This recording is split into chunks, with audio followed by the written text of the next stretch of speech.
같이 사는 게 이렇게 힘들 줄 알았으면 애초에 결혼 안 했을 거야. 그래, 나도 마찬가지야. 이제는 너랑 말하는 것도 지친다.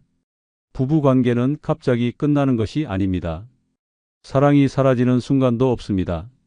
다만 무관심이 쌓이고 다툼이 반복되며 어느새 서로에게 아무런 감정도 남지 않는 순간이 올 뿐입니다. 함께 있지만 외롭고 대화는 상처가 되며 상대방이 힘들어도 아무렇지 않다면 이미 부부의 인연은 끝나가고 있는 것입니다. 사랑이 미움으로, 미움이 무관심으로 변하는 순간 부부 관계는 조용히 무너집니다. 지금 당신의 관계는 어떤가요? 좋아요, 구독 부탁드립니다.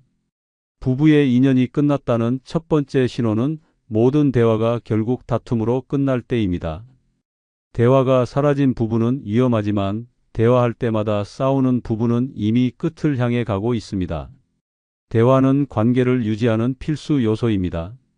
하지만 그 대화가 매번 다툼으로 끝난다면 그것은 더 이상 소통이 아니라 감정의 폭발일 뿐입니다. 처음에는 작은 오해에서 시작됩니다. 하지만 시간이 지나면서 쌓인 감정들이 폭발하며 사소한 말 한마디에도 불꽃이 튑니다. 왜 이렇게 늦었어? 라는 말이 너는 원래 이기적인 사람이야로 변하고 오늘 힘들었어 라는 말조차 나만 힘든 게 아니야 라는 날카로운 대답으로 돌아옵니다. 대화는 점점 짧아지고 감정을 상하게 하는 말들만 남습니다. 부부 관계가 무너질 때 가장 먼저 나타나는 변화는 바로 대화의 방식입니다. 서로 이해하려는 태도보다 상대방을 공격하려는 태도가 앞서면 더 이상 소통은 불가능합니다. 상대의 말이 귀에 들어오지도 않고 무슨 말을 해도 결국 언성이 높아지며 감정 싸움으로 번집니다. 처음에는 화해라도 했지만 이제는 그조차 귀찮아집니다. 상대방을 이해하려는 노력 자체를 포기한 것입니다. 더 심각한 것은 이런 싸움이 반복될수록 상대방과 대화하고 싶지 않다는 감정이 강해진다는 점입니다. 대화의 끝이 항상 상처뿐이라면 어느 순간부터는 서로 말하는 것을 피하게 됩니다. 그리고 결국 대화할 일이 줄어들면서 부부 사이의 정서적 거리도 멀어집니다. 대화가 다툼으로 끝나는 이유는 단순히 성격 차이 때문이 아닙니다. 이미 상대방에 대한 존중과 애정이 약해졌기 때문입니다. 사랑이 남아있다면 이해하려는 마음이 있지만 감정이 식으면 작은 불만도 큰 싸움으로 번집니다. 결국 부부 사이에 남은 것은 말싸움뿐이고 그 싸움마저도 지칠 때가 되면 완전히 침묵이 찾아옵니다. 이런 관계를 방치하면 결국 두 사람 사이에 회복할 수 없는 벽이 생깁니다. 처음에는 싸우더라도 화해할 여지가 있었지만 이제는 그마저도 사라지고 감정의 골만 깊어집니다. 결국에는 싸움조차 하지 않는 관계가 되고 서로에게 관심도 기대도 없는 상태로 변하게 됩니다. 이쯤 되면 부부로서의 인연은 사실상 끝난 것이나 다름없습니다. 모든 대화가 싸움으로 끝난다면 단순한 성격 차이로 넘겨서는 안 됩니다. 이는 부부 관계가 위태로운 상태에 놓였다는 강력한 경고입니다. 서로의 말을 듣기보다 상처 주는 것이 익숙해진다면 지금이 마지막 기회일 수도 있습니다. 더 늦기 전에 관계를 회복하려는 노력이 필요합니다. 대화의 끝이 다툼이 아니라 이해와 배려로 마무리될 수 있도록 노력해야 합니다. 부부의 마지막 인연을 붙잡을 수 있는 시간은 생각보다 많지 않습니다. 38년 차 부부가 있었습니다. 함께한 시간이 길었지만 언제부터인가 모든 대화가 싸움으로 끝났습니다. 사소한 일에도 감정이 격해졌고 대화가 시작되면 결국 서로를 비난하는 말로 이어졌습니다. 당신은 예전부터 그랬어. 당신도 다를 게 없잖아. 말 한마디가 쌓여 폭발했고 화해하려는 노력조차 사라졌습니다. 어느 날 남편이 아내에게 조용히 말했습니다. 우리 이렇게 싸우면서까지 함께 살아야 할까? 순간 아내는 아무런 감정도 들지 않았습니다. 싸우는 것이 일상이 되었고 상대를 이해하려는 마음도 희미해졌습니다. 몇 주 후 남편은 별다른 말 없이 이혼 서류를 내밀었습니다. 아내는 잠시 망설였지만 결국 서명했습니다. 38년 동안 함께했지만 대화가 상처가 되고 다툼이 일상이 된 순간 그들의 인연은 더 이상 이어질 수 없었습니다. 부부의 끝은 큰 사건이 아니라 사소한 말다툼이 반복될 때 이미 시작되고 있었습니다. 부부의 인연이 끝났다는 두 번째 신호는 배우자가 힘들어도 위로하고 싶은 마음이 안 들 때입니다. 배우자가 힘들어도 위로하고 싶은 마음이 들지 않는다면 부부의 인연은 이미 멀어지고 있다는 신호입니다. 사랑하는 사람의 고통에 마음이 움직이지 않는다면 더 이상 감정적인 연결이 남아있지 않다는 뜻입니다. 처음에는 작은 무관심에서 시작됩니다. 배우자가 지쳐 보이거나 속상해해도 그냥 그러려니 하고 넘어가게 됩니다. 점점 상대의 감정보다 자신의 감정이 더 중요해지고 위로해야 한다는 생각조차 들지 않습니다. 과거에는 배우자가 힘들어하면 가장 먼저 걱정했고 무슨 일이든 함께 해결하려고 했습니다. 하지만 지금은 어떻습니까? 배우자가 한숨을 쉬어도 피곤한 얼굴로 앉아 있어도 아무런 감정이 들지 않는다면 부부 관계가 차갑게 식었다는 신호입니다. 심지어 상대가 아파도 나도 힘들어라며 무관심하게 넘어간다면 관계의 균열은 이미 깊어지고 있습니다. 부부 사이의 가장 기본적인 감정은 공감입니다. 하지만 그 공감이 사라지는 순간 부부는 단순한 동거인이 될 뿐입니다. 상대가 힘들어하는 모습을 봐도 귀찮거나 짜증이 난다면 이제는 감정보다 의무로만 함께하고 있는 것입니다. 처음에는 작은 거리감이었지만 시간이 지나면 서로에게서 완전히 멀어지게 됩니다. 더 무서운 것은 이런 무관심이 지속되면 상대방도 결국 포기하게 된다는 점입니다. 위로받지 못한 배우자는 점점 혼자 있는 것이 더 편해지고 함께 있어도 외롭다고 느끼게 됩니다. 대화는 줄어들고 감정을 나누지 않으면서 부부 관계는 점점 형식적인 관계로 변해갑니다. 그리고 결국에는 서로를 필요로 하지 않는 상태가 됩니다. 이런 상태를 방치하면 어느 순간 둘 사이에는 회복할 수 없는 벽이 생깁니다. 배우자가 힘들어할 때 위로하지 않는 것이 당연해지고 감정을 공유하지 않는 것이 익숙해지면 부부 관계는 더 이상 의미가 없어집니다. 결국에는 이혼을 고민하거나 부부로서의 의미를 완전히 상실한 채 몸이 건조한 삶을 이어가게 됩니다. 부부 관계는 저절로 유지되지 않습니다. 관심과 배려가 사라지는 순간 관계도 서서히 무너져 갑니다. 배우자가 힘들어할 때 외면하는 것이 습관이 된다면 지금 당장 경각심을 가져야 합니다. 작은 관심과 따뜻한 한마디가 부부 관계를 살릴 수 있습니다. 사랑이 남아있다면 배우자의 고통을 그냥 지나칠 수는 없습니다. 더 늦기 전에 다시 손을 내밀어야 합니다. 무관심이 쌓이면 결국 남는 것은 아무런 감정도 없는 공허한 관계뿐입니다. 29년 차 부부가 있었습니다. 예전에는 배우자가 힘들어하면 가장 먼저 위로해 주던 사이였습니다. 하지만 언제부턴가 서로의 감정에 무감각해졌습니다. 남편은 직장에서 스트레스를 받고 지쳐서 돌아와도 아내는 아무런 관심을 보이지 않았습니다. 아내가 한숨을 쉬며 피곤하다고 해도 남편은 무심하게 TV만 바라봤습니다. 어느 날 아내가 병원에서 건강 이상이 있다는 진단을 받았습니다. 불안한 마음에 남편에게 말했지만 남편은 무덤덤하게 그럼 병원 열심히 다녀라고 말했습니다. 순간 아내는 깨달았습니다. 이 사람에게 나는 더 이상 중요한 존재가 아니구나. 그날 이후 아내도 남편에게 무관심해졌습니다. 두 사람은 같은 공간에 있어도 서로의 감정을 신경 쓰지 않았습니다. 결국 부부 상담을 받아봤지만 서로를 위로하고 싶은 마음이 들지 않는다는 사실만 확인했을 뿐이었습니다. 29년을 함께했지만 따뜻한 말 한마디 없이 무관심해진 순간 두 사람의 인연도 조용히 끝나버렸습니다. 부부의 인연이 끝났다는 세 번째 신호는 밖에서는 잘 웃다가 배우자 앞에서 무표정이 될 때입니다. 밖에서는 웃고 떠들지만 집에 들어오면 무표정이 된다면 부부의 인연은 이미 멀어지고 있다는 신호입니다.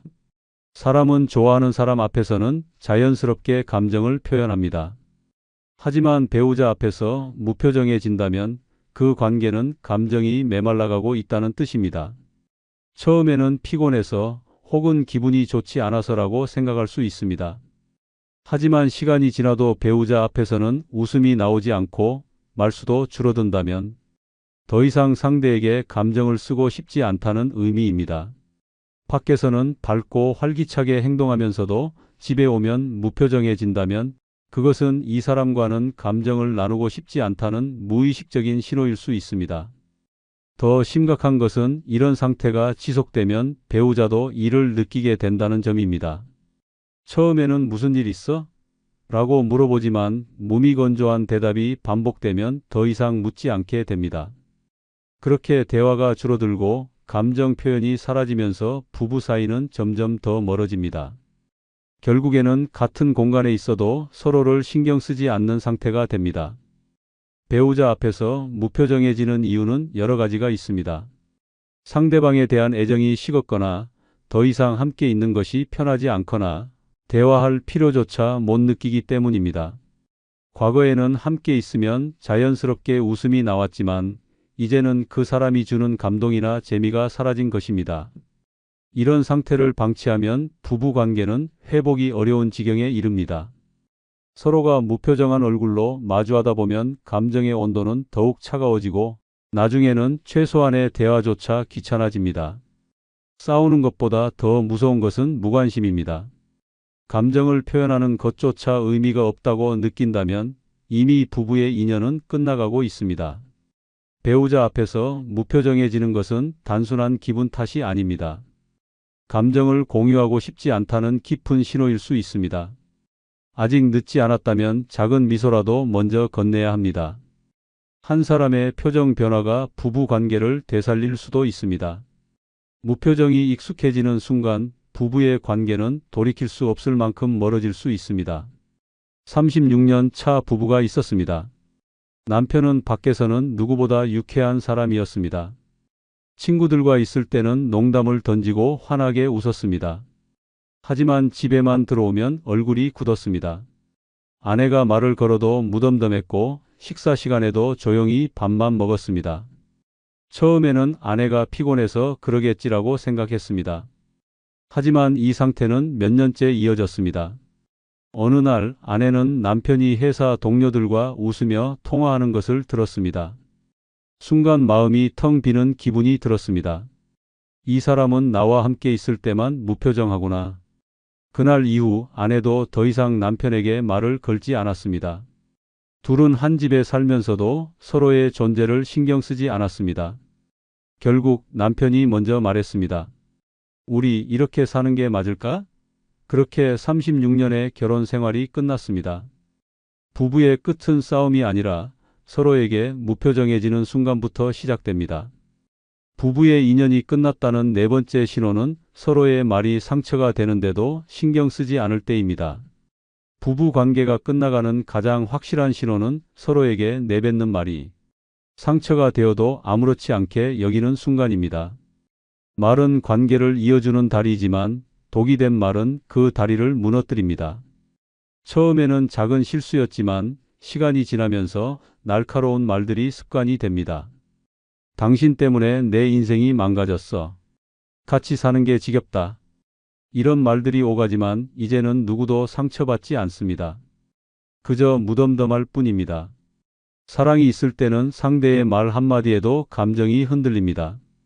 하지만 관계가 끝나갈 때는 비난과 조롱이 오가도 아무런 감정이 들지 않습니다. 상대의 말이 가슴을 찌를 때도 더 이상 아프지 않습니다. 상처받기보다 그냥 그러려니 하고 넘기게 됩니다. 감정이 메말라 더 이상 기대할 것도 실망할 것도 없어진 것입니다. 부부는 싸울 수도 있고 때로는 상처를 줄 수도 있습니다. 하지만 중요한 것은 그 상처를 회복하려는 마음입니다. 진심 어린 사과가 없고 서로를 배려하려는 노력조차 하지 않는다면 이미 부부로서의 관계는 무너지고 있는 것입니다. 더 심각한 것은 이러한 무관심이 결국 완전한 단절로 이어진다는 점입니다. 처음에는 감정적으로 상처받지 않으려 무시하지만 시간이 지나면 대화 자체가 사라집니다. 싸우는 것조차 귀찮아지고 점점 대화의 횟수가 줄어듭니다. 결국 한 집에 살아도 남보다 못한 사이가 되어갑니다. 어느 날 배우자가 비난하는 말을 해도 아무런 감정이 들지 않는다면 부부 관계를 다시 돌아봐야 합니다. 상대방의 말이 더 이상 상처가 되지 않는다면 그것은 상대에게 아무런 기대도 애정도 없다는 뜻입니다. 감정을 공유하지 않는 부부는 단순한 동거인일 뿐 부부라고 할 수 없습니다. 부부 사이에서 가장 위험한 것은 싸움이 아니라 무관심입니다. 서로의 말이 상처가 되어도 신경 쓰지 않는다면 그 관계는 이미 끝을 향해 가고 있습니다. 아직 늦지 않았다면 서로의 말에 다시 귀를 기울여야 합니다. 관계를 회복하려는 작은 노력이라도 없다면 부부의 인연은 조용히 그러나 확실하게 끝나고 말 것입니다. 35년 차 부부가 있었습니다. 오랜 세월을 함께했지만 이제는 서로에게 내뱉는 말이 칼날처럼 날카로웠습니다. 당신이랑 결혼한 게 내 인생 최대 실수야. 그래서 뭐 이제 와서 후회라도 해? 상처 주는 말들이 오갔지만 둘 중 누구도 더 이상 아파하지 않았습니다. 처음에는 싸울 때마다 화해하려 노력했습니다. 하지만 이제는 사과도 없고 감정도 없습니다. 비난과 조롱이 일상이 되었고 상대가 어떤 말을 하든 무덤덤했습니다. 어느 날 남편이 아내에게 차갑게 말했습니다. 넌 이제 나한테 아무 의미 없어. 하지만 아내는 그 말조차 흘려버렸습니다. 결국 둘은 조용히 이혼을 결정했습니다. 한때는 사랑했던 사람, 함께한 세월이 35년이었지만 말이 더 이상 상처가 되지 않는 순간 부부의 인연도 끝나 있었습니다. 부부 관계는 큰 싸움으로 무너지는 것이 아닙니다. 서로의 말이 더 이상 아무 의미도 갖지 않을 때 그 관계는 이미 끝난 것입니다. 부부의 인연이 끝났다는 다섯 번째 신호는 모든 대화가 결국 다툼으로 끝날 때입니다. 부부가 함께 밥을 먹는 시간은 단순히 배를 채우는 순간이 아닙니다. 하루 동안 있었던 일들을 나누고 서로의 감정을 공유하는 중요한 시간입니다. 하지만 밥을 함께 먹어도 대화가 없고 밥맛조차 없다면 그것은 부부의 인연이 끝나가고 있다는 신호입니다. 처음에는 조용한 식사가 어색합니다. 하지만 시간이 지나면 이 침묵이 익숙해집니다. 한때는 서로를 바라보며 웃고 떠들던 시간이었지만 이제는 그저 습관처럼 밥을 먹고 일어납니다. 밥상에 마주 앉아 있지만 눈도 마주치지 않고 각자 휴대폰을 바라보거나 TV 소리에만 의존합니다. 질문을 해도 건성으로 대답하거나 대화를 시도하는 것조차 귀찮게 느껴집니다. 더 심각한 것은 밥맛마저 없어지는 순간입니다. 예전에는 함께 식사하는 것만으로도 즐거웠습니다. 하지만 이제는 상대와 함께 밥을 먹는 것이 의무처럼 느껴지고 억지로 끼니를 해결하는 것에 불과합니다. 맛있는 음식을 먹어도 기분이 좋아지지 않고 차라리 혼자 먹는 것이 더 편하게 느껴집니다. 함께 있어도 외롭고 밥상 앞에서도 공허함만 남습니다. 부부 관계가 무너질 때 가장 먼저 변하는 것이 바로 식사 시간입니다. 서로에게 관심이 있을 때는 밥 한 끼도 의미가 있습니다. 하지만 무관심이 쌓이면 대화도 줄어들고 결국 함께하는 식사조차 아무런 의미가 없어집니다. 같이 있어도 혼자 있는 것 같은 기분이 들고 밥을 먹는다는 행위 자체가 지루한 일상이 되어버립니다. 이 상태를 방치하면 부부 관계는 점점 더 소원해집니다. 식사뿐만 아니라 일상생활 전체에서 대화가 사라지고 함께하는 시간이 점점 줄어듭니다. 결국에는 같은 집에 살아도 각자의 삶을 따로 살아가는 관계로 변해갑니다. 대화 없는 밥상은 대화 없는 결혼 생활로 이어지고 끝내 부부라는 이름만 남게 됩니다. 밥을 함께 먹는 시간은 단순한 식사가 아닙니다. 부부 사이의 온도를 확인하는 중요한 순간입니다. 만약 함께 밥을 먹어도 아무런 대화가 없고 음식이 맛없게 느껴진다면 지금 당신의 관계를 돌아봐야 합니다. 부부 사이에서 침묵이 익숙해지는 순간 인연은 서서히 끝을 향해 가고 있습니다. 더 늦기 전에 서로를 다시 바라보고 식탁 위에서부터 변화를 시작해야 합니다. 33년 차 부부가 있었습니다. 예전에는 함께 밥을 먹는 시간이 가장 행복했습니다. 하지만 언제부턴가 밥상에 마주 앉아도 대화가 없었습니다. 남편은 조용히 TV를 보며 숟가락을 들었고 아내는 스마트폰만 쳐다보았습니다. 밥을 먹으면서도 서로의 얼굴을 보지 않았고 식사 시간은 불편한 침묵으로 가득했습니다. 어느 날 아내는 남편이 좋아하던 반찬을 정성껏 준비했습니다. 하지만 남편은 무심하게 몇 숟가락 뜨고는 자리에서 일어났습니다. 아내는 그제야 깨달았습니다. 이 사람과 함께 밥을 먹는 것이 더 이상 즐겁지 않구나. 함께 살아온 세월이 33년이었지만 이제는 같은 식탁에 앉아 있어도 남보다 더 먼 사이가 되었습니다. 결국 두 사람은 각자의 식사를 따로 하기 시작했고 대화는 더욱 줄어들었습니다. 부부의 끝은 큰 사건으로 찾아오는 것이 아닙니다. 같은 밥을 먹어도 아무런 감정이 들지 않는 순간 이미 부부의 인연은 끝나버린 것입니다. 부부의 끝은 한순간에 찾아오는 것이 아닙니다. 대화가 줄어들고 함께 있어도 외롭고 서로에게 무관심해지는 순간 관계는 서서히 멀어집니다. 하지만 다행인 것은 이 변화는 되돌릴 수 있다는 것입니다. 중요한 것은 서로가 아직 관계를 회복하고 싶은 마음이 있는지입니다. 작은 관심과 배려, 따뜻한 한마디가 쌓이면 잊고 지냈던 애정도 다시 되살아날 수 있습니다. 부부는 함께 살아온 시간이 긴 만큼 함께 극복할 힘도 있습니다. 지금이라도 늦지 않았습니다. 손을 내밀어야 할 때는 바로 지금입니다. 좋아요, 구독 부탁드립니다. 감사합니다. 장수하는 사람과 그렇지 않은 사람의 차이는 단순한 운명이 아닙니다. 어떤 사람은 90세, 100세까지도 건강하게 사는데 어떤 사람은 60대에 병원 신세를 지며 생을 마감합니다. 이 차이를 만드는 것은 바로 장수 체질입니다. 당신은 스스로 장수할 체질인지 생각해 본 적이 있습니까? 몸은 이미 신호를 보내고 있습니다. 사소해 보이지만 이 5가지 조건을 갖춘 사람들은 놀라울 정도로 오래 삽니다. 만약 여기에 해당되지 않는다면 지금부터라도 대비해야 합니다. 그렇지 않으면 당신의 노후는 예상보다 훨씬 빨리 끝날 수도 있습니다. 영상이 끝나면 여러분들의 귀중한 경험과 의견을 댓글에 꼭 적어주셔서 모든 시청자와 같이 공유해 주시면 대단히 감사하겠습니다. 구독, 좋아요 부탁드립니다. 당신이 장수 체질인지 확인하는 방법 중 첫 번째는 가족 중에 장수한 사람이 많은 경우입니다. 가족력이 운명을 결정짓는다는 사실을 알고 있습니까?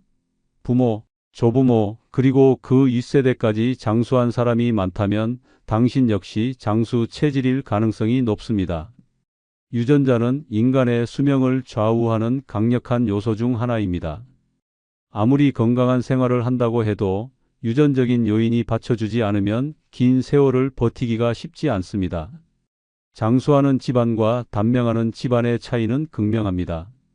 어떤 집안은 80세, 90세를 너끈히 넘기는 어르신들이 즐비한 반면 어떤 집안은 60대, 심지어 50대에 세상을 떠나는 일이 흔합니다. 같은 환경에서 살아도 어떤 사람은 병 없이 오래 살고 어떤 사람은 이유 없이 병을 달고 삽니다. 바로 가족력이 그 차이를 만든 것입니다. 유전적 요인은 혈관 건강, 면역력, 세포 재생 능력까지 결정합니다. 부모님이 고혈압, 당뇨, 심장병 없이 오래 사셨다면 당신도 같은 길을 걸을 확률이 높습니다. 반대로 부모님이 중년부터 병치레를 시작했다면 같은 위험이 당신을 기다리고 있을 가능성이 큽니다. 특히 암, 심혈관 질환, 치매 같은 질병은 유전적 영향을 강하게 받습니다. 가족 중에서 이런 질환으로 고통받은 사람이 많다면 방심해서는 안 됩니다. 전 세계적으로 장수 마을로 유명한 지역이 있습니다. 일본 오키나와, 이탈리아 사르데냐, 그리스 이카리아 같은 곳에는 100세 이상 노인이 즐비합니다. 그들은 무엇을 먹고 어떻게 살아서 장수할까? 물론 건강한 식습관과 생활 방식도 중요한 요소이지만 결정적인 차이는 가족력입니다.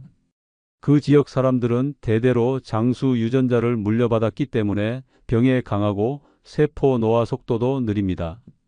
같은 방식으로 살아도 수명이 다르게 결정되는 이유가 여기에 있습니다. 하지만 가족력이 단명 쪽이라면 희망이 없는 것일까? 그렇지는 않습니다. 유전은 절대적이지만 생활 습관으로 바꿀 수 있는 부분도 있습니다. 부모님이 단명했다고 해서 반드시 같은 운명을 따라갈 필요는 없습니다. 정기적인 건강검진을 통해 위험 요소를 미리 발견하고 철저한 관리로 유전적 약점을 극복하는 것이 중요합니다. 가족력을 알고 있는 것이야말로 장수를 위한 첫걸음입니다. 만약 가족 중에 80세 이상 장수한 분들이 많다면 당신은 이미 유리한 조건을 타고난 것입니다. 건강한 식습관과 규칙적인 생활만 유지해도 100세 시대를 누릴 가능성이 큽니다. 반대로 가족력이 좋지 않다면 더욱 철저한 관리가 필요합니다. 자신의 운명을 미리 알고 대비하는 것이야말로 진정한 장수의 비결입니다. 한 가족이 같은 방식으로 살아도 극과 극의 운명을 맞이한 사례가 있습니다. 형제 중 한 명은 95세까지 건강하게 살았고 다른 한 명은 55세에 심장마비로 세상을 떠났습니다. 둘 다 같은 음식을 먹고 같은 환경에서 자랐습니다. 하지만 한 가지 차이가 있었습니다. 어머니 쪽 집안은 장수했고 아버지 쪽 집안은 심장질환으로 일찍 세상을 떠난 사람이 많았습니다. 불길한 유전자는 피할 수 없었습니다. 55세에 세상을 떠난 남성은 평생 큰 병 없이 살았지만 가족력에 더뎌서 벗어나지 못했습니다. 평소 운동도 하고 술, 담배도 멀리했지만 어느 날 갑자기 심장마비로 쓰러졌습니다. 병원에 도착하기도 전에 숨이 끊어졌습니다. 가족들은 충격에 빠졌지만 곧 깨달았습니다. 그의 삼촌, 할아버지, 아버지 모두 비슷한 나이에 같은 이유로 세상을 떠났다는 사실을. 반면 95세까지 장수한 형은 달랐습니다. 어머니 쪽 집안에서 받은 강력한 유전자의 힘이 있었습니다. 같은 환경에서도 더 건강했고 나이가 들어도 병원에 갈 일이 없었습니다. 가족력은 운명을 결정짓는 강력한 변수입니다.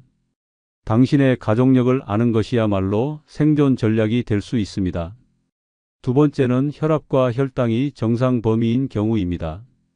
혈압과 혈당이 정상 범위라는 것은 곧 장수 체질임을 의미합니다. 반대로 이 두 가지가 무너지면 생명 시한폭탄을 안고 사는 것이나 다름없습니다. 혈압과 혈당은 몸속 건강의 바로미터입니다. 단순한 숫자가 아니라 당신의 수명을 결정짓는 결정적 요소입니다. 고혈압은 침묵의 살인자로 불립니다. 특별한 증상이 없어 방치하기 쉽지만 어느 날 갑자기 심장마비, 뇌졸중, 심부전 같은 치명적인 병을 몰고 옵니다. 혈관이 서서히 망가지면서 어느 순간 돌이킬 수 없는 지경에 이릅니다. 혈압이 높아도 몸은 아무런 신호를 보내지 않습니다. 그러다 어느 날 갑자기 쓰러지는 것입니다. 정상 혈압을 유지하는 사람과 고혈압을 방치한 사람의 인생은 극과 극으로 갈립니다. 혈당도 마찬가지입니다. 혈당이 높으면 혈관은 설탕에 절인 과일처럼 서서히 썩어갑니다. 당뇨병이 무서운 이유는 단순히 혈당이 높아서가 아닙니다. 온몸의 혈관이 손상되면서 시력 저하, 신경마비, 신장 손상, 심지어 발끝이 썩어 절단해야 하는 상황까지 이어질 수 있습니다. 당뇨 합병증으로 인해 사지가 썩어가는 사람들의 모습을 떠올려 보십시오. 혈당을 관리하지 않는 것은 스스로 죽음을 앞당기는 행위와 같습니다.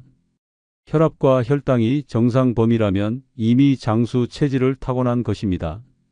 반면 조금이라도 벗어나 있다면 심각한 경고 신호입니다. 당장은 별 문제가 없다고 생각할 수 있습니다.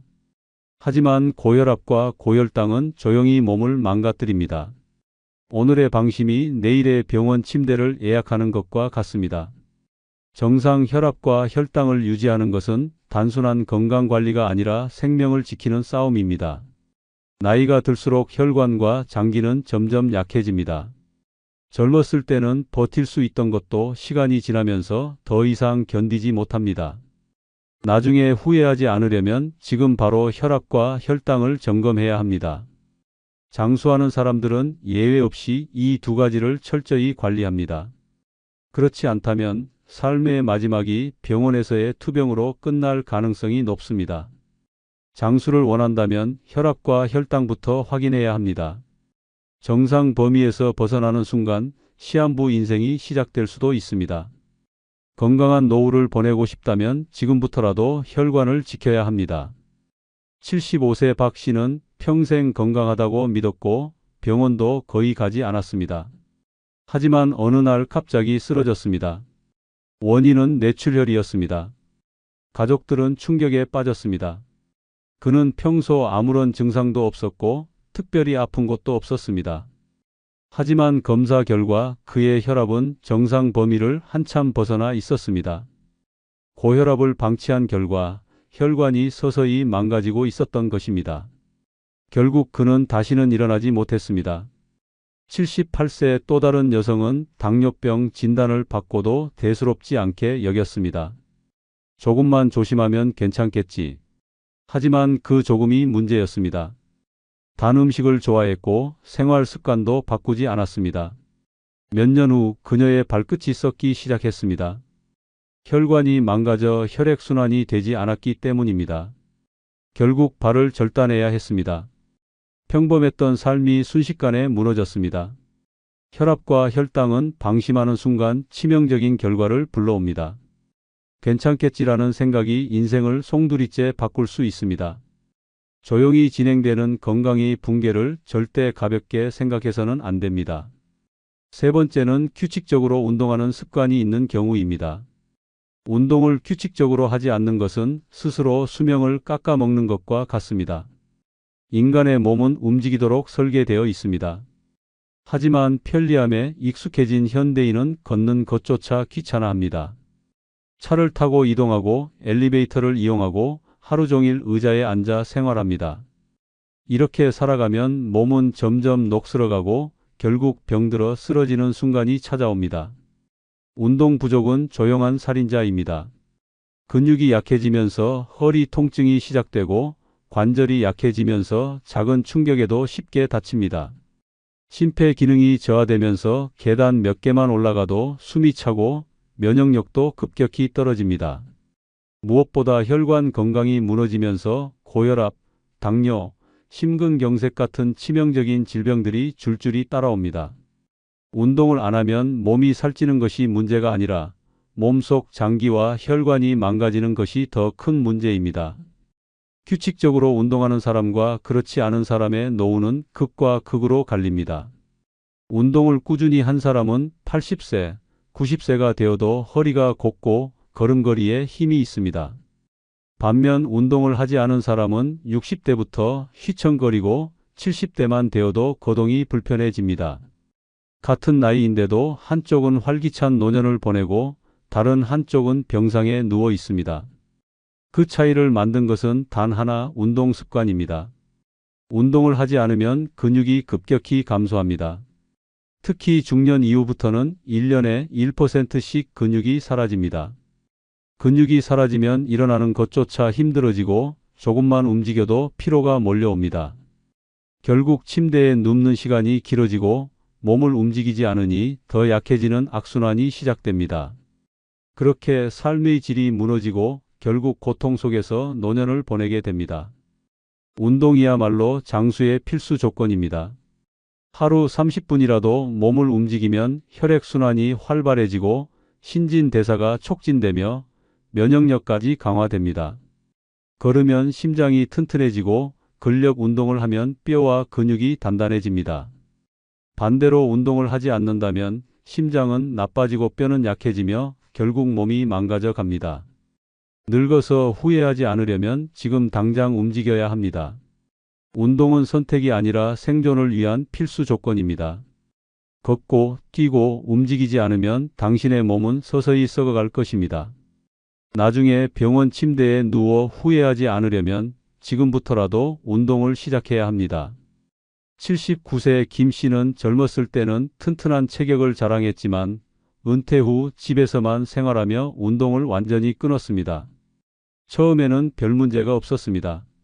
하지만 몇 년 지나자 다리가 점점 무거워졌고 계단을 오르내릴 때 숨이 차기 시작했습니다. 70대에 들어서자 조금만 걸어도 무릎이 아프고 허리가 구부러졌습니다.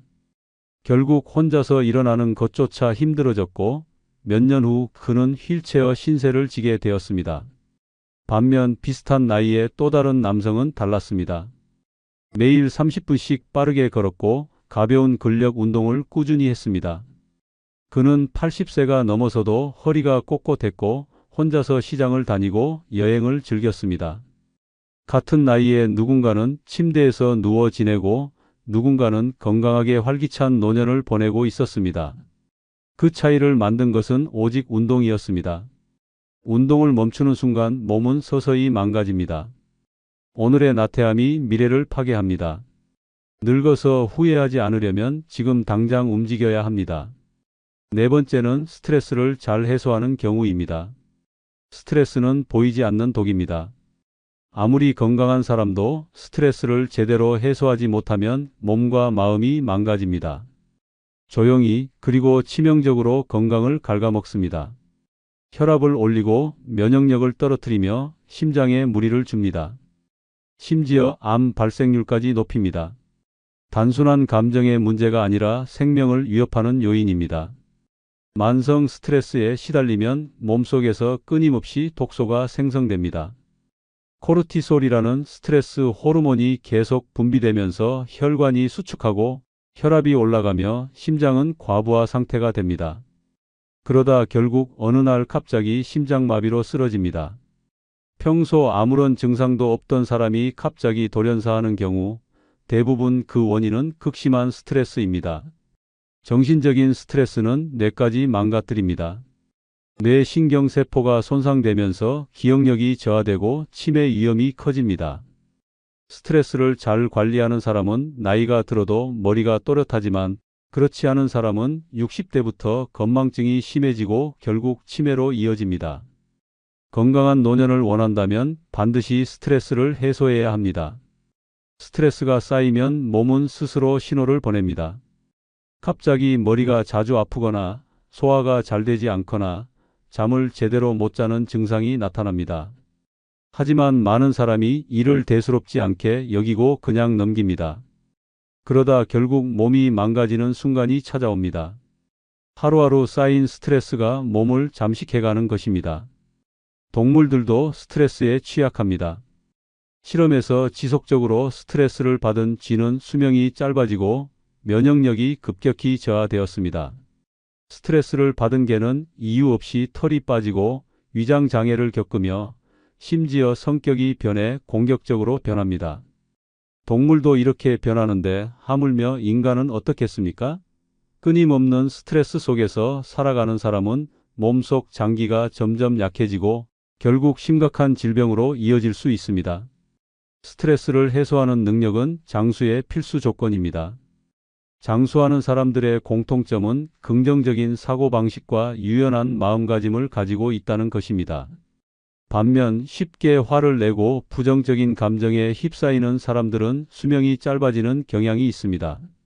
스트레스를 받았을 때 이를 털어내는 방법을 알고 있는가가 수명을 결정짓는 열쇠가 됩니다. 가슴 속에 쌓아두면 스트레스는 독이 됩니다.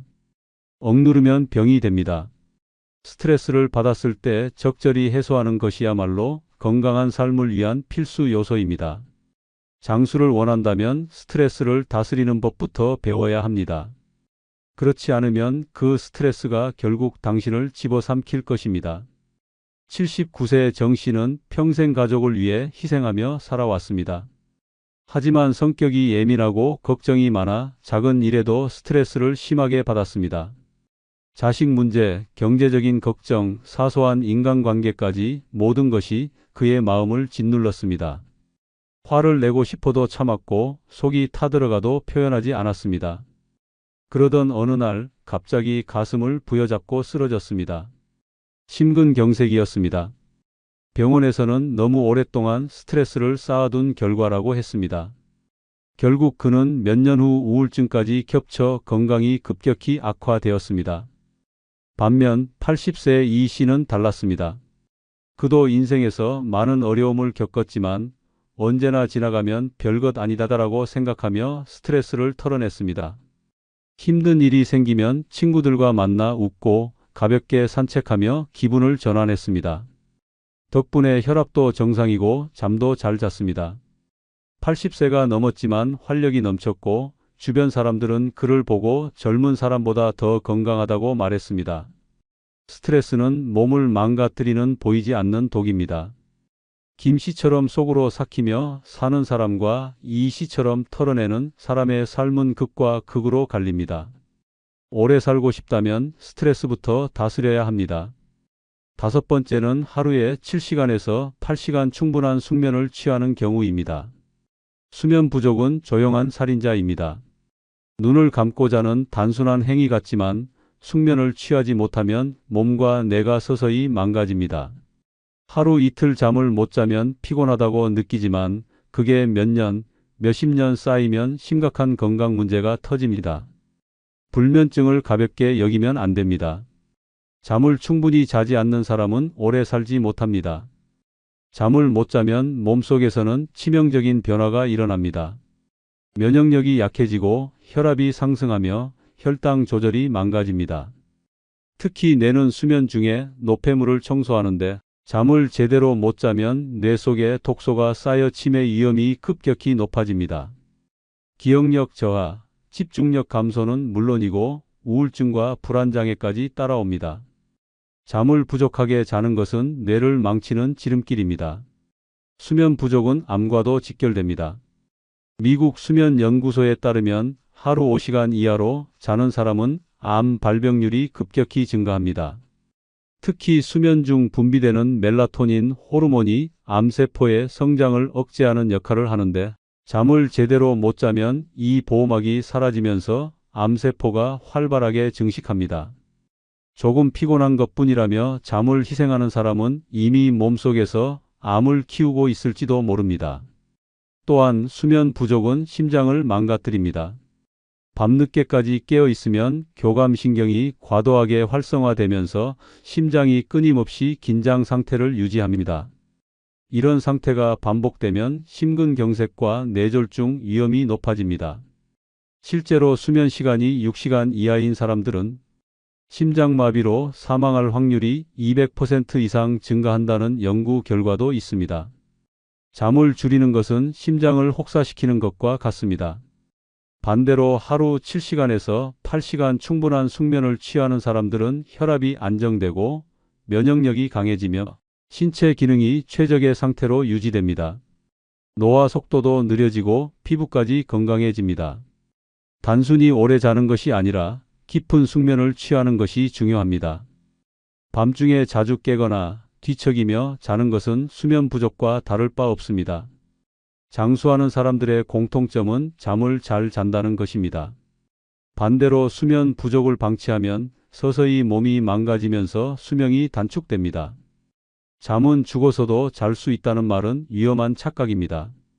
충분한 숙면을 취하지 못하면 그 죽음이 예상보다 훨씬 빨리 찾아올 수도 있습니다. 77세의 윤 씨는 평생 새벽 일찍 일어나고 밤늦게까지 깨어있는 생활을 해왔습니다. 젊을 때부터 잠을 줄이는 것이 부지런한 삶이라고 믿었고 노인이 되어도 마찬가지였습니다. 매일 새벽 4시에 일어났고 깊이 자는 날이 거의 없었습니다.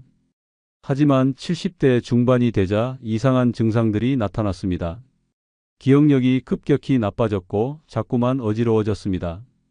병원에서는 수면 부족이 원인이라고 했지만 김 씨는 그깟 잠이 무슨 문제냐며 대수롭지 않게 넘겼습니다. 그러던 어느 날 갑자기 길에서 쓰러졌습니다. 응급실로 실려갔지만 이미 뇌졸중이 진행된 상태였습니다. 의사는 오랜 수면 부족이 혈관을 망가뜨린 결과라고 말했습니다. 결국 그는 반신불수가 되었고 남은 생을 병상에서 보내야 했습니다. 반면 82세 이 씨는 매일 밤 7시간에서 8시간씩 숙면을 취했습니다. 덕분에 혈압도 안정적이었고 정신도 또렷했습니다. 또래들이 병원 신세를 지는 동안 그는 직접 장을 보고 취미 생활을 즐겼습니다. 같은 노년이지만 두 사람의 삶은 극과 극으로 갈렸습니다. 잠을 소홀히 하면 인생의 마지막이 고통으로 가득 찰 수 있습니다. 장수하는 사람들은 결코 우연히 오래 사는 것이 아닙니다. 건강한 습관을 가진 사람들은 노년에도 활기차게 살아가고 그렇지 않은 사람들은 병과 싸우며 힘겹게 시간을 보냅니다. 당신은 어느 쪽입니까? 지금 당신이 어떻게 사느냐에 따라 10년, 20년 후의 모습이 결정됩니다. 만약 5가지 조건을 갖추지 못했다면 지금부터라도 바꿔야 합니다. 늦었다고 생각하는 순간이 가장 빠른 법입니다. 방심하면 병원 침대 위에서 후회할 날이 올 수도 있습니다. 좋아요, 구독 부탁드립니다. 감사합니다. 노년의 재혼을 꿈꾸는 사람이 많습니다. 혼자가 외롭고 남은 인생을 함께할 동반자가 필요하다는 이유에서입니다. 하지만 현실은 냉혹합니다. 재혼 후 달콤한 행복은 잠시뿐이고 뒤늦게 후회하는 경우가 대부분입니다. 배우자의 병을 간병하다 노후가 망가지고 자식들과 의절하며 전 재산을 빼앗기거나 생활비 부담에 허덕이다 파산하는 일까지 벌어집니다. 혼자가 외롭다고 쉽게 재혼을 결정하면 더 큰 불행이 기다리고 있을 뿐입니다. 노후의 행복이 아니라 황혼의 지옥을 맞이하고 싶지 않다면 재혼이 과연 정답인지 신중히 고민해야 합니다. 이번 영상은 늙어 재혼이 미친 짓인 5가지 사례를 알려드리겠습니다. 구독, 좋아요 부탁드립니다. 첫 번째 사례는 재혼하자마자 배우자가 병을 얻어 간병인 신세가 된 사례입니다. 이정호 씨는 72세의 평범한 노인이었습니다. 아내와 사별한 후 몇 년 동안 혼자 지내다 보니 외로움이 커졌습니다. 젊었을 때야 바쁘게 살며 외로움을 느낄 틈이 없었지만 나이가 들수록 혼자 밥 먹는 게 힘들었고 명절이나 기념일이 되면 허전함이 몰려왔습니다. 그렇게 고민하던 어느 날 친구의 소개로 한 여성과 만나게 되었습니다. 김선자 씨는 68세로 남편과 이혼한 지 10년이 넘었다고 했습니다. 그녀 역시 혼자 사는 게 너무 힘들었다고 했고 서로의 처지가 비슷하다 보니 대화가 잘 통했습니다. 선자 씨는 밝고 다정한 성격이었고 저도 남은 인생을 좋은 사람과 함께하고 싶어요. 라고 말했습니다. 정호 씨는 그 말에 마음이 흔들렸습니다. 이 사람이라면 함께 노후를 보내도 괜찮겠다는 생각이 들었습니다. 몇 달간 만남을 이어간 후 두 사람은 주변의 축하 속에 재혼을 결심했습니다. 자식들은 처음엔 반대했지만 우리도 남은 인생 행복하게 살 권리가 있지 않겠냐? 라는 말에 결국 허락했습니다. 그렇게 두 사람은 조촐한 결혼식을 올리고 한 집에 살게 되었습니다. 처음 며칠은 꿈 같았습니다. 함께 아침을 먹고 산책을 나가고 손을 잡고 TV를 보며 웃었습니다. 역시 혼자보단 둘이 낫다고 생각했습니다. 하지만 행복은 오래가지 않았습니다. 결혼한 지 2달이 채 안 됐을 무렵 선자 씨가 갑자기 몸이 좋지 않다고 했습니다. 처음엔 단순한 피로라고 생각했지만 날이 갈수록 기운이 빠지고 밥도 잘 먹지 못했습니다. 병원에 가보니 당뇨 합병증과 심장질환이 심각하다는 진단이 나왔습니다. 그제야 정호 씨는 알았습니다. 그녀가 원래부터 지병을 앓고 있었고 결혼 전부터 몸이 좋지 않았다는 사실을. 하지만 선자 씨는 이를 숨긴 채 결혼을 강행한 것이었습니다. 병원에서는 지속적인 치료와 관리가 필요하다고 했습니다. 하지만 치료비가 만만치 않았습니다. 정호 씨는 자기 연금과 노후 자금을 써가며 병원비를 부담해야 했습니다.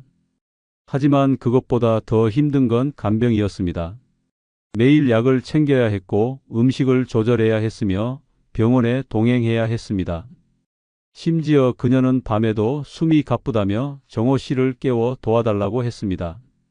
처음엔 안쓰러운 마음에 최선을 다했지만 시간이 지나자 점점 지쳐갔습니다.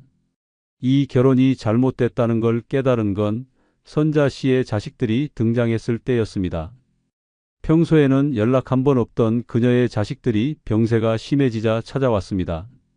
그런데 걱정은커녕 어머니 돌보는 건 당연히 아저씨 목 아니냐? 라는 식이었습니다. 치료비도 간병도 모두 정호 씨가 감당해야 한다는 태도였습니다. 그제야 깨달았습니다. 자신이 사랑해서 결혼한 게 아니라 그녀의 가족들에게는 무료 간병인으로 전락했다는 사실을. 몇 달 후 정호 씨는 결국 쓰러졌습니다. 스트레스와 과로로 인해 건강이 급격히 나빠졌습니다. 하지만 아무도 그를 챙기지 않았습니다. 선자 씨는 여전히 병석에 있었고 그녀의 자식들은 어머니 때문에 힘든 건 알지만 그래도 책임지셔야죠. 라는 말만 할 뿐이었습니다. 결국 정호 씨는 결혼을 후회하며 별거를 선택했습니다.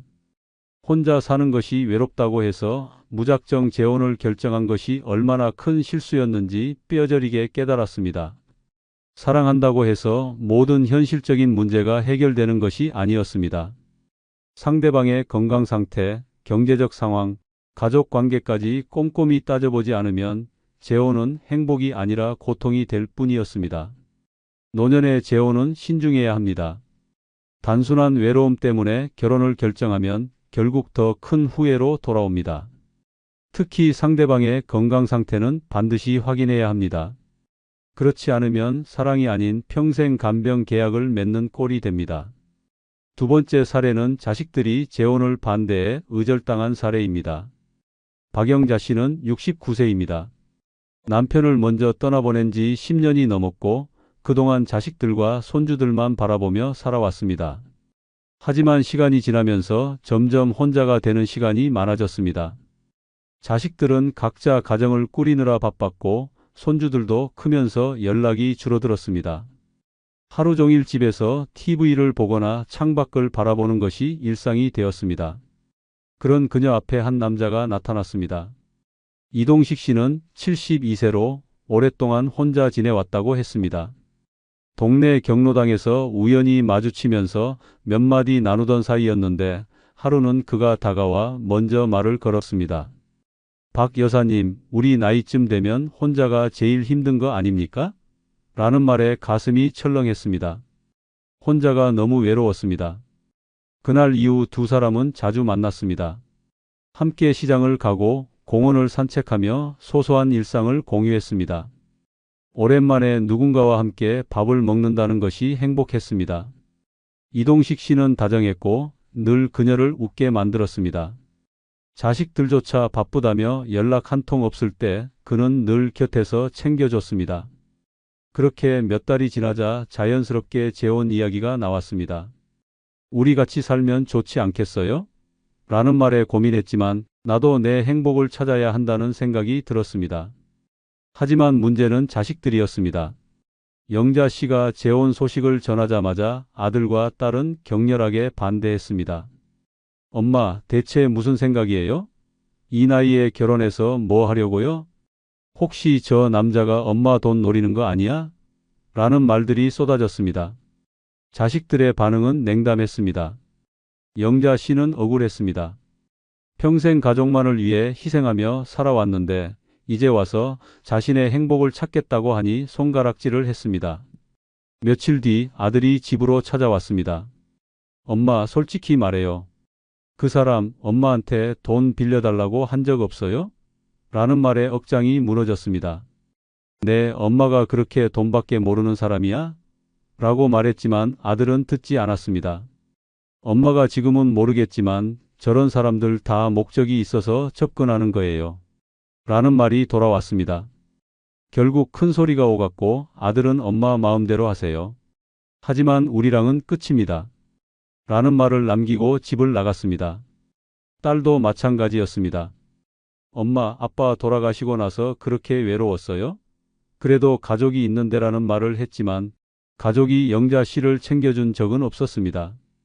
명절이나 생일 때 잠깐 찾아오고 필요할 때만 연락하면서 가족이라는 명목으로 그녀를 붙잡으려 했습니다. 영자 씨는 결심했습니다. 나는 내 인생 살 거야. 그렇게 이동식 씨와 조촐한 결혼식을 올리고 함께 살기 시작했습니다. 처음에는 행복했습니다. 하지만 예상치 못한 문제가 생겼습니다. 자식들이 연락을 끊었습니다. 평소에는 시도 때도 없이 전화하던 손주들도 더 이상 오지 않았습니다. 명절에도 아무도 찾아오지 않았습니다. 그녀의 선택을 인정하지 않는다는 뜻이었습니다. 어느 날 손주에게 전화를 걸었지만 딸이 받았습니다. 엄마, 제발 연락하지 마세요. 우리 애들도 엄마 일 때문에 혼란스러워해요. 라는 말을 듣는 순간 눈앞이 캄캄해졌습니다. 자식들은 그녀를 완전히 지워버린 것이었습니다. 시간이 지나면서 이동식 씨와의 생활도 예전 같지 않았습니다. 처음에는 다정했던 그도 점점 무뚝뚝해졌고 생활비 문제로 자주 다투게 되었습니다. 조용히 자신의 돈을 쓰려고 하면 우리 부부인데 돈 관리는 같이 해야지 라며 은근히 간섭했습니다. 불안한 마음에 은행 통장을 확인해 보니 생활비 명목으로 빠져나간 돈이 적지 않았습니다. 혹시 자식들이 말한 게 맞았던 걸까? 라는 생각이 들었습니다. 하지만 후회해도 소용없었습니다. 이미 자식들과의 관계는 돌이킬 수 없는 상황이 되었습니다. 혼자가 싫어서 선택한 재혼이었지만 결과적으로 더 깊은 외로움을 불러왔습니다. 노년의 재혼은 신중해야 합니다. 단순한 외로움 때문에 결혼을 결정하면 더 큰 상처를 받을 수 있습니다. 특히 자식들과의 관계가 악화될 가능성을 반드시 고려해야 합니다. 가족의 반대를 무시하고 결혼했을 때 감당해야 할 후폭풍은 예상보다 훨씬 클 수 있습니다. 결국 외로움을 해결하려다 더 큰 외로움을 초래하는 최악의 선택이 될 수도 있습니다. 세 번째 사례는 배우자에게 속아 전 재산을 빼앗기고 쫓겨난 사례입니다. 김종택 씨는 74세입니다. 젊었을 때는 열심히 일하며 가족을 위해 희생했고 은퇴 후에는 아내와 조용한 노후를 보내려 했습니다. 하지만 인생은 계획대로 되지 않았습니다. 아내가 병을 얻어 먼저 세상을 떠났고 자식들은 각자의 삶이 바쁘다며 점점 연락이 줄어들었습니다. 혼자 사는 날이 길어지면서 외로움이 커졌고 이렇게 쓸쓸하게 늙어가는 게 맞는 걸까? 하는 생각이 들었습니다. 그러던 어느 날 동네 지인의 소개로 한 여성을 만났습니다. 이명숙 씨는 67세로 성격이 밝고 다정한 사람이었습니다. 그녀는 말했습니다. 혼자는 너무 외롭죠? 저도 그래요. 그 말이 가슴 깊이 박혔습니다. 대화가 잘 통했고 오랜만에 누군가와 함께 웃으며 시간을 보냈습니다. 몇 번 만나고 나니 이 사람과 함께라면 더 이상 외롭지 않겠다는 생각이 들었습니다. 몇 개월간 만남을 이어가던 중 명숙 씨가 조심스럽게 말을 꺼냈습니다. 우리 이렇게 좋게 만나는데 서로 의지하며 살면 더 행복하지 않을까요? 결혼 이야기였습니다. 김종택 씨는 고민했지만 혼자 쓸쓸히 죽어가는 것보다는 누군가와 함께하는 것이 낫겠다고 생각했습니다. 자식들에게 알렸지만 반응은 차가웠습니다. 아버지, 아직도 정신 못 차리셨어요? 혹시 그 여자 돈 노리는 거 아니에요? 라는 말이 돌아왔습니다. 하지만 사랑하는 사람을 의심하는 것은 비열한 짓이라 생각했습니다. 결국 반대에도 불구하고 결혼을 강행했습니다. 결혼 후 몇 달간은 행복했습니다. 함께 밥을 먹고 산책을 하고 집안일도 나눠서 하면서 오랜만에 가정의 따뜻함을 느꼈습니다. 하지만 얼마 지나지 않아 이상한 기운이 감돌기 시작했습니다. 어느 날 명숙 씨가 말을 꺼냈습니다. 당신 명의로 된 집이 있으면 나중에 법적으로 복잡해질 수도 있어요. 우리 부부인데 재산도 함께 관리하는 게 좋지 않겠어요? 처음에는 뜬금없는 말이라 생각했지만 그녀는 내가 당신을 떠나려고 그러는 게 아니라 서로 믿고 살자는 의미라며 설득했습니다. 김종택 씨는 부부 사이에 신뢰가 중요하지라는 생각으로 그녀의 말을 따랐습니다. 그러던 어느 날 김종택 씨가 은행에서 돈을 찾으려 하자 이상한 점을 발견했습니다. 계좌에 있어야 할 돈이 사라져 있었습니다. 당황해 재산 상황을 확인해 보니 명숙 씨가 생활비 명목으로 조금씩 인출한 것이 아니라 큰 금액이 빠져나간 것이었습니다. 그리고 집 문서를 확인해 보니 소유주가 바뀌어 있었습니다. 그 순간 머릿속이 하얘졌습니다. 김종택 씨가 따지자 명숙 씨의 태도는 돌변했습니다. 내가 그동안 당신 뒷바라지한 게 얼만데 이 정도도 못 해줘요? 라고 말하며 오히려 화를 냈습니다. 그리고 며칠 후 그녀는 집에서 나가달라고 했습니다. 이제 우리 사이 끝났어요. 이 집은 이제 내 것이니까 나가주세요. 김종택 씨는 믿을 수 없었습니다. 이 여자가 나를 사랑한 게 아니라 내 재산을 노렸던 거구나라는 사실을 깨닫는 데는 오랜 시간이 걸리지 않았습니다. 자식들에게 도움을 청했지만 돌아오는 말은 차가웠습니다. 아버지가 그렇게 하시겠다면서요. 우리가 뭐라고 했어요? 결국 그는 한순간에 집도, 돈도, 가족도 잃었습니다. 네 번째 사례는 배우자와 성격이 맞지 않아 황혼 이혼한 사례입니다. 최성호 씨는 71세입니다. 아내와 사별한 후 몇 년간 혼자 살았습니다. 처음에는 자유롭다고 생각했지만 시간이 지날수록 외로움이 커졌습니다. 집에 들어가면 불이 꺼져 있고 끼니를 대충 때우다 보니 건강도 나빠졌습니다.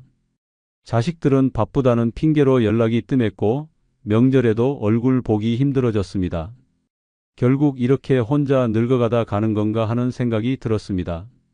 그러던 어느 날 친구의 소개로 김영자 씨를 만났습니다. 그녀는 68세로 남편과 이혼한 지 오래되었다고 했습니다. 깔끔한 옷차림에 말도 세련되었고 첫인상은 무척 좋았습니다. 혼자 사는 게 참 외롭죠? 라는 그녀의 말에 성호 씨는 공감했습니다.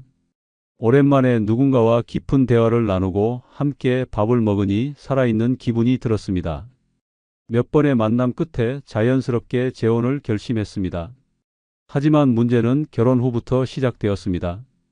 연애할 때와 달리 함께 살다 보니 성격 차이가 극명하게 드러났습니다. 성호 씨는 조용한 생활을 좋아했습니다. 아침 일찍 일어나 신문을 읽고 소박한 밥상을 차려 먹고 산책을 하는 것이 일상이었습니다. 하지만 영자 씨는 달랐습니다. 늘 시끄러운 환경에서 지냈고 집안이 조용하면 답답하다며 하루 종일 TV를 틀어놓았습니다. 왜 이렇게 조용하게 살아? 좀 신나게 살아야지. 라며 친구들을 집으로 불러 모았습니다. 음식 문제도 끊임없는 갈등을 불렀습니다. 성호 씨는 싱겁고 담백한 음식을 좋아했지만 영자 씨는 양념이 강하고 기름진 음식을 선호했습니다. 처음에는 서로 맞춰가려 했지만 시간이 지날수록 스트레스가 쌓였습니다. 이제 좀 적응 좀 해요. 내가 늘 먹던 방식이 있는데 갑자기 바꿀 수 있어요? 라며 그녀가 강하게 나오자 성호 씨도 참을 수 없었습니다. 나는 평생 이렇게 먹어왔는데 왜 나한테 맞추지 않는 거요? 결국 매 끼니마다 신경전을 벌이는 일이 반복되었습니다. 생활 습관 차이도 심각한 문제가 되었습니다. 성호 씨는 깔끔한 성격이어서 집안이 정리되어 있어야 마음이 편했습니다. 하지만 영자 씨는 털털한 성격이라 물건을 아무 데나 두고 설거지도 밀려 있을 때가 많았습니다. 아니, 집이 이렇게 지저분하면 어떻게 살아? 라고 말하면 영자 씨는 너무 깔끔 떠는 것도 병이에요. 라며 대수롭지 않게 넘겼습니다.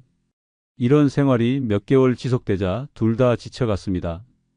애초에 성격이 맞지 않았지만 서로 참고 살면 괜찮아질 거라 생각했습니다. 하지만 그 생각이 오산이었습니다. 결정적인 사건은 어느 날 터졌습니다. 영자 씨가 친구들과 여행을 갔다가 늦게 들어온 날이었습니다. 성호 씨는 집에서 늦도록 기다리며 연락도 없는 그녀를 걱정했습니다. 밤늦게 돌아온 그녀에게 왜 이렇게 늦게 들어와? 연락이라도 해야지. 라고 말하자 영자 씨는 한숨을 쉬며 대꾸했습니다. 나는 당신한테 허락받고 살아야 돼요? 그 말에 성호 씨는 더 이상 참을 수 없었습니다. 결국 두 사람은 결혼 1년 만에 황혼 이혼을 결정했습니다. 자식들에게도 말하지 않고 혼자 결정했던 결혼이었기에 이혼하는 것도 조용히 끝냈습니다. 이혼 후 성호 씨는 더 깊은 외로움을 느꼈습니다. 혼자 사는 게 싫어서 시작한 결혼이었지만 결국 더 큰 스트레스와 후회를 남겼습니다. 다섯 번째 사례는 재혼 후 생활비 부담이 커져 경제적으로 무너진 사례입니다. 이강철 씨는 67세입니다. 젊었을 때는 열심히 일하며 집 한 채 마련하고 노후 대비도 나름대로 했습니다. 아내와 사별한 후에는 그동안 모아둔 연금과 약간의 저축으로 소박하게 살아왔습니다. 큰 욕심 없이 하루하루를 보내던 중 가장 견디기 힘든 것은 외로움이었습니다. 밥을 먹을 때도 밤에 혼자 누워 있을 때도 쓸쓸함이 밀려왔습니다. 그러던 어느 날 우연히 친구의 소개로 박순자 씨를 만났습니다. 그녀는 65세로 남편과 이혼하고 오랫동안 혼자 살았다고 했습니다. 혼자 사는 게 너무 힘들어요. 라는 그녀의 말이 가슴 깊이 와닿았습니다. 두 사람은 빠르게 가까워졌고 함께 있으면 오랜만에 삶의 활력을 느낄 수 있었습니다. 몇 개월이 지나자 자연스럽게 재혼 이야기가 나왔습니다. 자식들은 반대했지만 강철 씨는 나도 내 행복을 찾고 싶다 며 결혼을 강행했습니다. 자식들이 하는 말이 못마땅했습니다. 아버지, 혼자 사는 게 불편하다고 해도 그렇지 결혼까지 하실 필요가 있어요? 라는 말이 들려왔지만 강철 씨는 흔들리지 않았습니다. 외롭게 사느니 서로 기대며 사는 게 낫다 는 생각이 컸습니다. 하지만 결혼 생활은 예상과 달랐습니다. 결혼 후 한 달도 지나지 않아 경제적인 문제가 불거졌습니다. 강철 씨는 노후 준비를 나름대로 했다고 생각했지만 혼자 살 때와 둘이 살 때의 생활비 차이는 상상 이상이었습니다. 처음에는 간단한 생활비만 더 들 거라고 생각했습니다. 하지만 박순자 씨는 씀씀이가 컸습니다. 난 원래 이렇게 살아왔어요. 라며 고급 음식과 외식을 즐겼고 옷도 자주 새로 샀습니다. 게다가 박순자 씨는 결혼 전부터 경제적으로 어려운 상황이었습니다. 이혼 후 혼자 살면서 저축해둔 돈이 거의 없었고 자식들에게서도 경제적인 도움을 받지 못하고 있었습니다. 결혼 후 자연스럽게 강철 씨가 모든 생활비를 부담해야 하는 상황이 되었습니다. 전기세, 수도세, 식비, 병원비까지 모든 지출이 배 이상 늘어났습니다. 강철 씨는 연금과 저축을 조금씩 써가며 생활했습니다. 이 정도는 괜찮겠지 라고 생각했지만 몇 개월이 지나자 은행 잔고가 빠르게 줄어들었습니다. 그러던 어느 날 박순자 씨가 말했습니다. 우리도 좀 여행 다니면서 즐겨야 하지 않겠어요? 강철 씨는 놀랐습니다. 우리 형편이 넉넉한 것도 아닌데 무슨 여행이야? 라고 했지만 그녀는 내가 여태 고생만 했어요. 이제 좀 즐기며 살고 싶어요. 라며 섭섭해했습니다. 결국 강철 씨는 그녀를 설득하지 못하고 적금을 깨서 여행을 다녀왔습니다. 그 후로도 돈이 빠져나가는 일은 계속되었습니다. 갑자기 그녀의 자식이 찾아와 엄마, 급하게 돈이 좀 필요해요. 라며 손을 벌리기도 했습니다. 강철 씨가 난색을 보이자 박순자 씨는 한 번만 도와줘요. 부모가 자식을 돕는 건 당연한 거예요. 라며 부탁했습니다. 결국 몇백만 원을 줬지만 그 돈은